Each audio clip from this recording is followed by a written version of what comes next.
vamos tratar agora de um dos temas nesse contexto, que é a habilitação jurídica. A habilitação jurídica, na verdade, é a capacidade de fato e da regular disponibilidade daquele licitante para o exercício das faculdades jurídicas que ele se compromete perante a administração pública. Uma questão aqui deve ser reputada de interesse, não é? Se trata da seguinte questão. Imagine uma pessoa jurídica que apresenta experiência adequada e suficiente para o desempenho de uma determinada atividade. Vamos imaginar que exista a ausência de previsão dessa mesma atividade no seu objeto social. Esta ausência desta habilidade ou desta experiência no seu objeto social, no seu contrato social, não pode ser empecilho para a sua habilitação.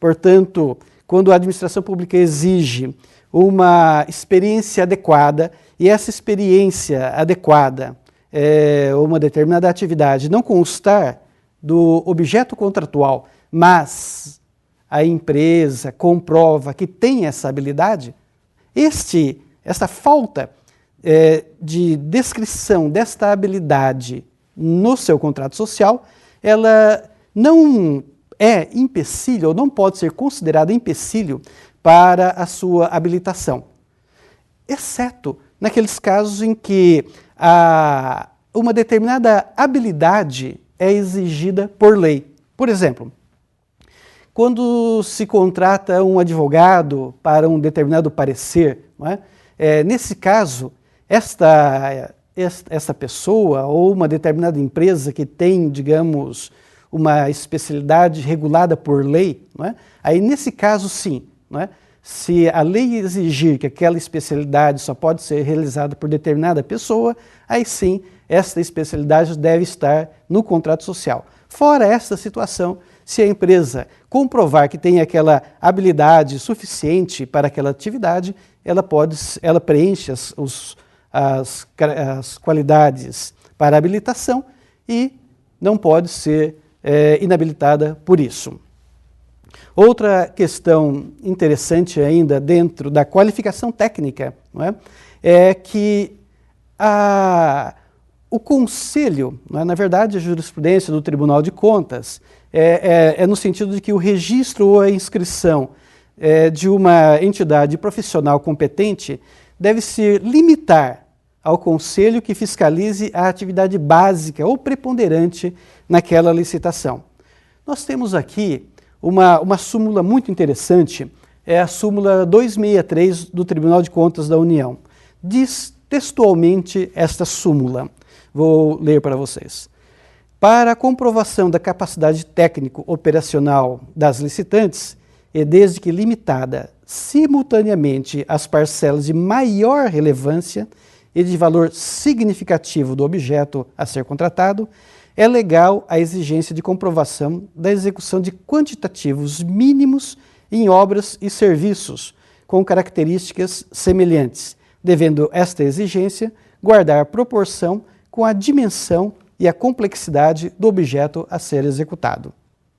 Aqui eu me lembro de uma jurisprudência, também do Tribunal de Contas da União, que em um convênio do Estado com a União para construir uma ponte sobre o Rio Grande, uma ponte de uma extensão de aproximadamente 200 ou 300 metros, o edital exigia que o licitante deveria comprovar capacidade técnico-operacional para construir pontes com um vão livre de mais de 50 metros. Não é?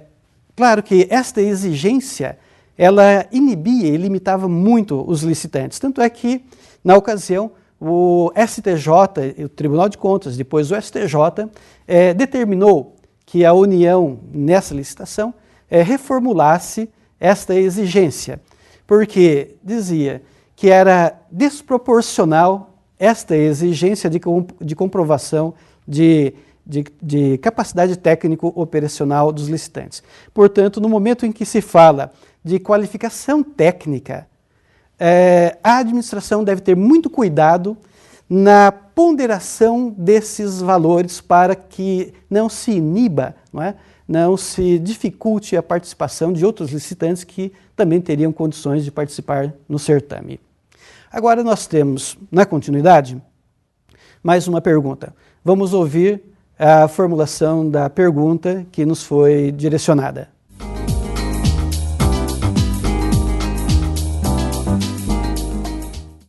A exigência de experiência anterior na fase de qualificação técnica fere a igualdade entre os licitantes e a ampla competitividade?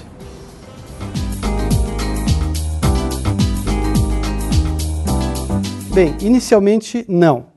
Por quê? Porque o STJ, o Superior Tribunal de Justiça, já decidiu que o condicionamento do edital a uma experiência prévia ele é permitido. É permitido porque o próprio artigo 30, inciso 2 da lei exige, mas aqui nós temos que lembrar o seguinte: essa exigência deve ser plenamente proporcional. Proporcional como forma de participação dos outros. Nós não podemos colocar essa exigência como direcionamento de licitação. Mas se essa exigência de experiência anterior for necessária para a execução do serviço, ela deve sim ser exigida, mas essa exigência, como eu disse, deve ser razoável, proporcional. Por que isso? Para a garantia da melhor proposta para a administração pública, ou seja, da segurança do serviço que será licitado. Portanto, mais uma vez, obrigado pela brilhante pergunta formulada. Em continuidade, nós vamos tratar da qualificação econômico-financeira. Esta qualificação econômica e financeira, porque é aí que a administração pública verifica se os licitantes dispõem de recursos suficientes para assumir os compromissos lá do contrato. Ou seja, a carência de recurso faz pressupor que o licitante, eventualmente vencedor, não tenha capacidade econômica, financeira de executar aquele contrato. Isso é muito comum. Me recordo que em uma licitação para comprar computadores, cerca de 200 computadores, o licitante ficou em primeiro lugar, não conseguiu cumprir o contratado. Claro que foi multado, e o segundo licitante ofereceu, portanto, os computadores. Claro que uma empresa, na vontade de ganhar uma licitação tão grande, no momento de entrega se depara com um grande problema. Ela precisa comprar 200 computadores para entregar para a administração e só depois vai receber. Claro que se ela não tem capacidade econômica, ela vai ser penalizada no final. Mas é um erro da administração não fazer essa avaliação no tempo oportuno. Outra questão, e já para finalizar essa nossa videoaula, é a questão da regularidade fiscal e trabalhista. No que se refere à regularização fiscal, o Tribunal de Contas já decidiu que a licitação condiciona a habilitação do licitante à prova da sua regularidade fiscal e, desta forma, exige que esta regularidade fiscal seja perante a Fazenda Pública da União, do Estado e do município respectivo onde está sendo processado aquele certame. Além, claro, evidentemente, da regularidade com a Seguridade Social e com o Fundo de Garantia por Tempo de Serviço. E, por último, quando falamos em regularidade trabalhista, nós temos que lembrar que esta é uma exigência nova e que aqui, na verdade, não tem nenhuma referência ao processo licitatório. Na verdade, esta comprovação da regularidade trabalhista visa apenas, segundo o entendimento da doutrina, a fazer uma exigência que não seria cabível na licitação, mas para forçar de uma certa forma que só participem daquelas licitações empresas que não têm débitos trabalhistas. Esse é um problema muito discutido nesse âmbito. Mas como nós devemos entender nesse caso? Como nós vamos habilitar uma empresa quanto à regularidade trabalhista. Na verdade, a lei só diz que ele não pode participar, se ele não estará habilitado, portanto, se os seus débitos não tiverem sido adimplidos. Mas nós precisamos analisar o seguinte, pode constar que tais débitos, mesmo inadimplidos, não são exigíveis, ou seja, estão inadimplentes, não foram pagos, porque não são exigíveis. E aí está dentro do processo onde a empresa discute esse assunto. Ou, se forem exigíveis, eles estão devidamente garantidos.